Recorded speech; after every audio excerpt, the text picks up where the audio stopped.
Welcome to the Quarantine Show starring Mount Zion. Hey there, and welcome to the third episode of the Quarantine Show starring Mount Zion. I am Pastor Jonathan Harris, the pastor here at Mount Zion United Methodist Church in Central South Carolina.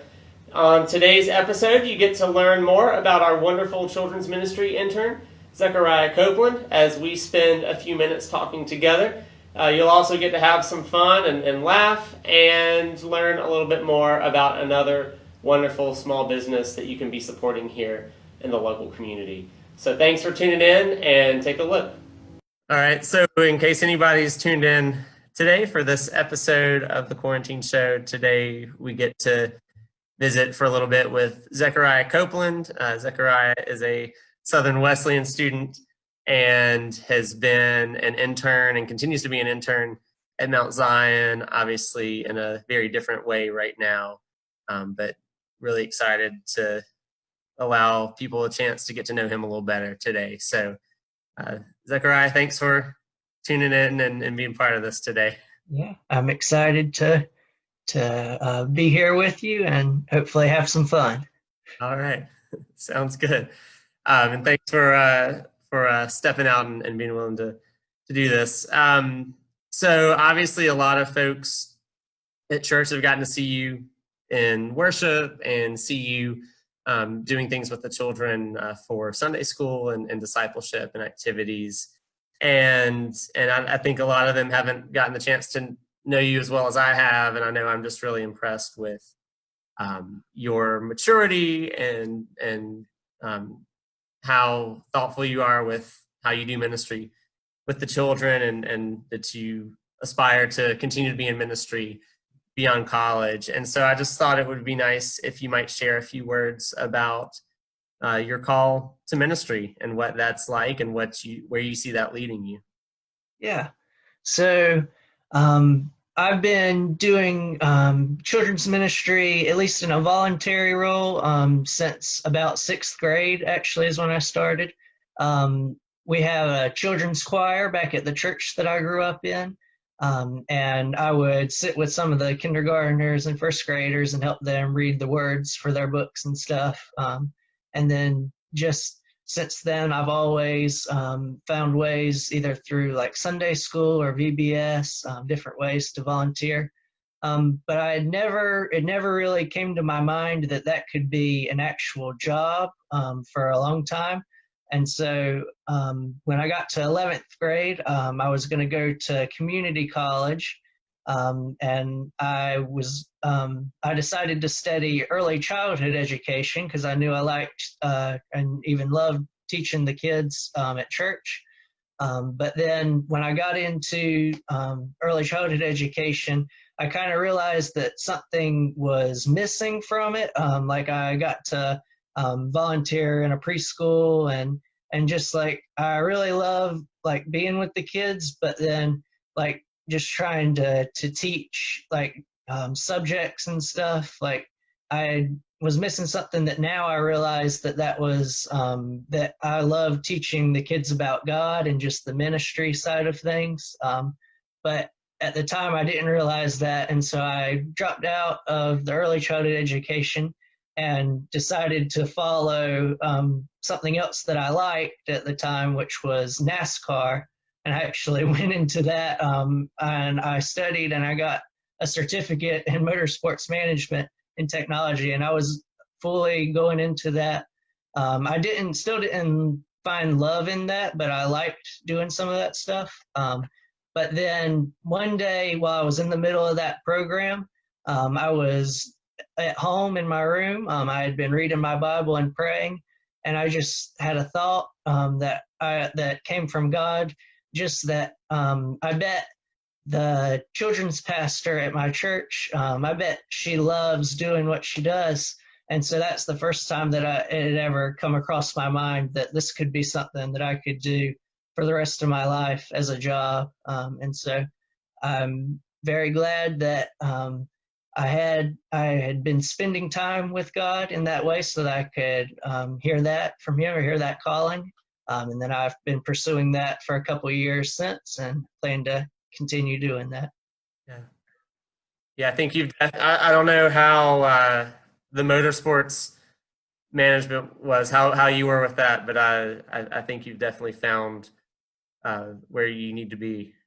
Just getting to watch you in action. During the time you've been here, and a lot of folks who go to the church know this, but I mean, you even before you started interning officially, you helped out with our fall festival for the children in our church and in the community. We're one of the first people to sign up for that.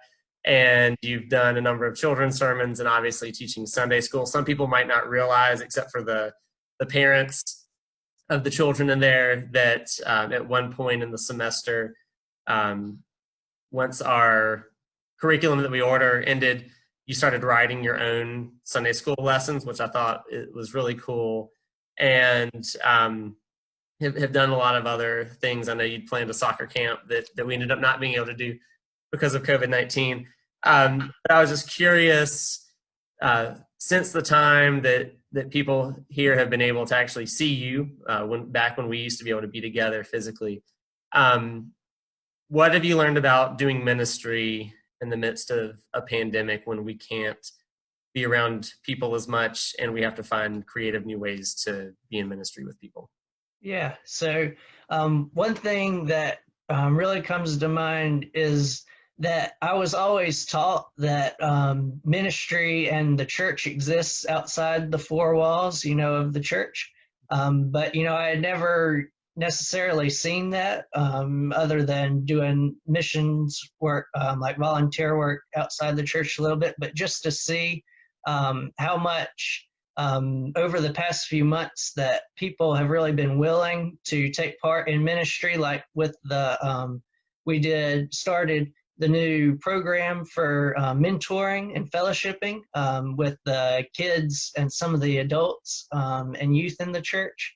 And I just think that it was really a blessing to get to take part in planning that and then getting to see how different people in the church were willing to take that on even during this time and learn to be able to do church in that way outside.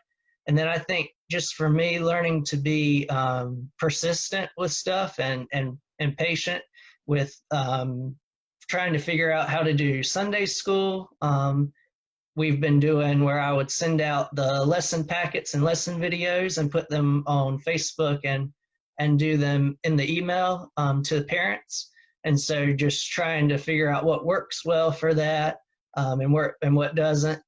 And then just I learned that doing the in front of the camera is a lot harder for me than doing it in person. Amen.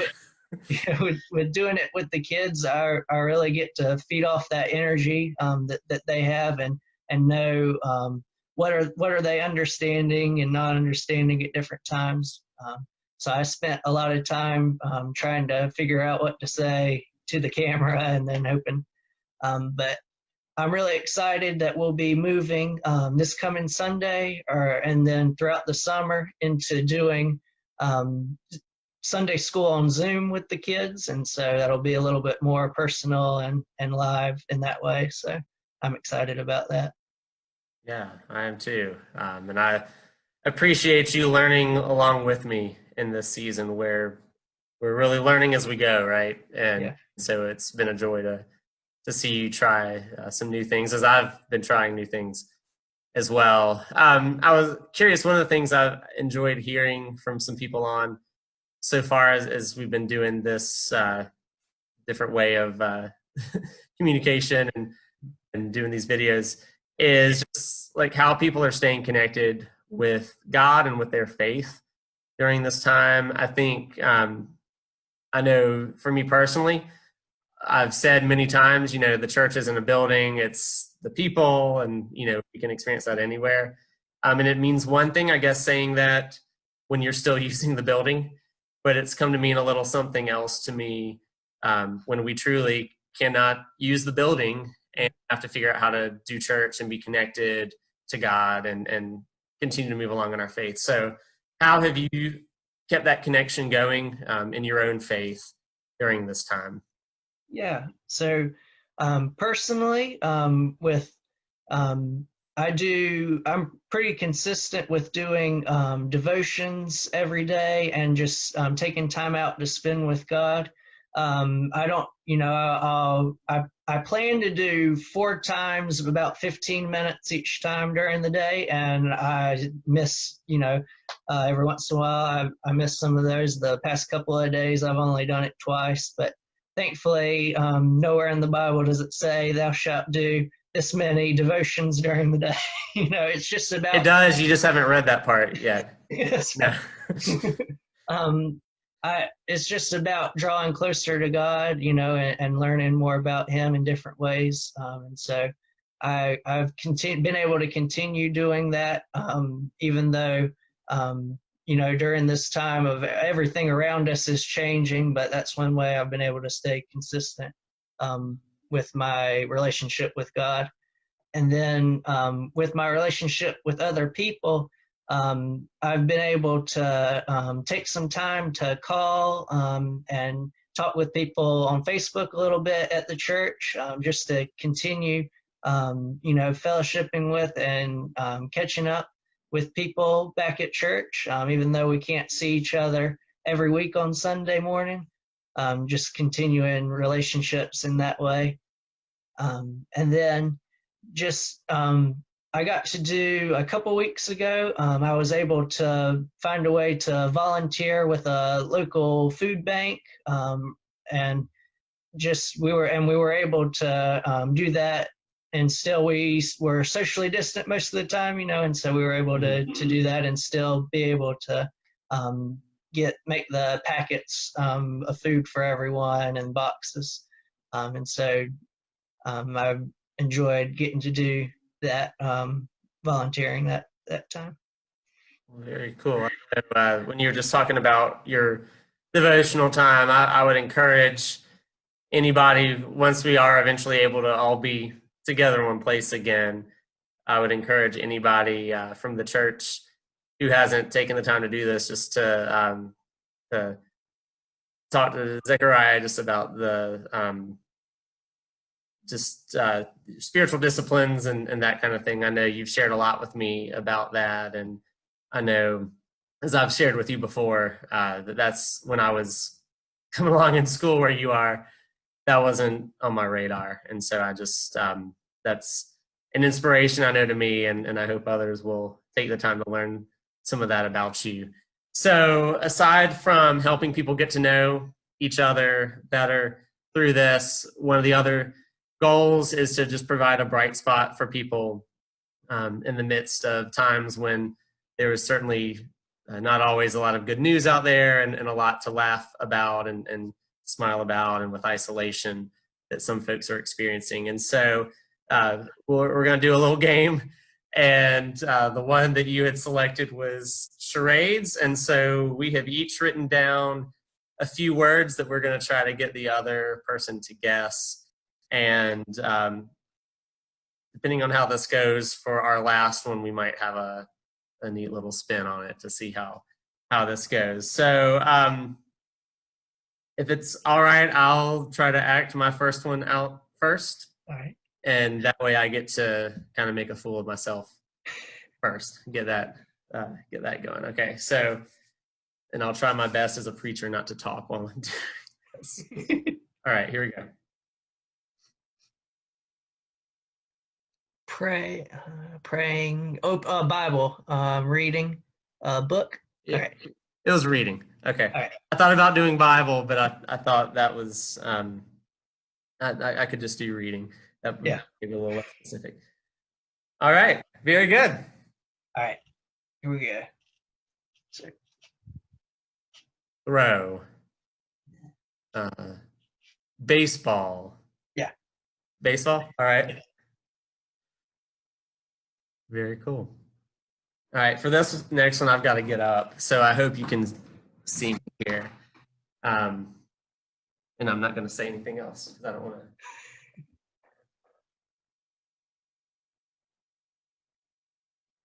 Home run.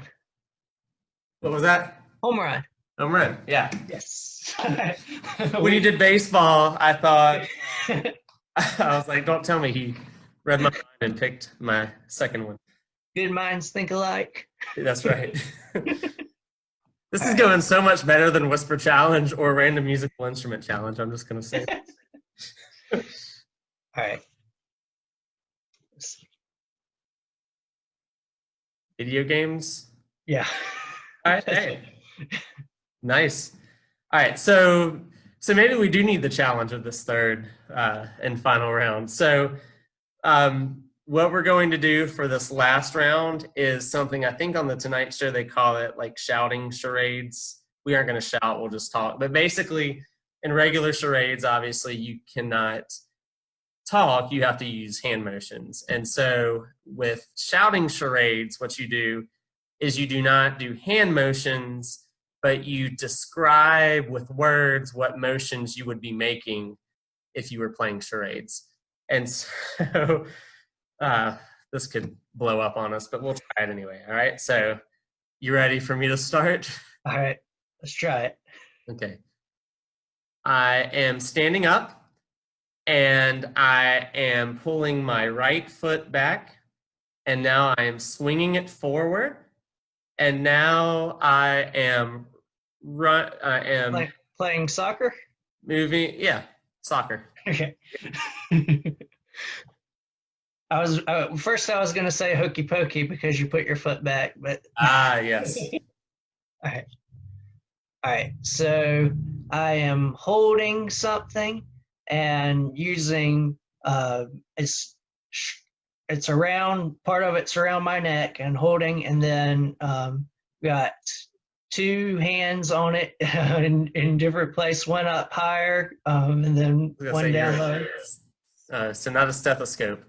And then like plucking the. Are you? You're moving your hands in a plucking motion. Are you? So I was gonna say bass, but is it like you're playing guitar? Yeah, guitar. Okay. Yeah. That wasn't too bad. Yeah. I'm gonna have to keep that one in mind. All right. So thank you. We were both 3 for 3. Very cool. So a last thing that is really important is trying to support some of our local businesses here in the community. Many of them have obviously been impacted by COVID-19 and a decrease in business, and especially for like our restaurants having a long time where they were takeout only, and even now having limited capacity. So what I've invited everybody to do is to share a small business that they want folks to support. I'll commit to buying a gift certificate from that small business and encourage anybody who happens to be watching to do the same. And that way we can pump a little bit of money into these people who are doing good work in our community. So tell us a little bit about the small business that you wanted to lift up today. Yeah, so one business in Central is called Palmetto Pizza, and it's over near the Central Walmart. And so Palmetto Pizza is a family-owned pizza business. It's just the one. It's not a chain. And it's owned by a man named Carl. And he's a Christian, and he's very supportive of Christians and organizations. And he gives discounts. So I was doing a service project at Southern Wesleyan one time, and they gave us a discount to buy the pizzas there. And then just that he's a really nice guy. And then I cannot personally eat there because I have a lot of food allergies, but I've heard from other people that they make very good pizza and food. So. And I could attest that we've taken the boys there and enjoyed that. Took them there before the virus, obviously, and back at the fall festival that we did back last year, they were very generous and donated some gift certificates to support what we were doing there. So I would recommend them as well. So encourage folks to support Palmetto Pizza and the good work that they're doing in the community. So again, Zechariah, I want to thank you for participating in this. Encourage others in the church, once we're able to be around each other again, to get to know Zechariah, because he's a good guy and has done a lot of good things here at Mount Zion. So thank you for all that you've done and all that you continue to do. Thank you. I've enjoyed it. So thank you again for joining in today. Again, thank you to Zechariah for spending some time and for all of the wonderful work you do at Mount Zion. And remember to go out and support our local businesses. See you next time.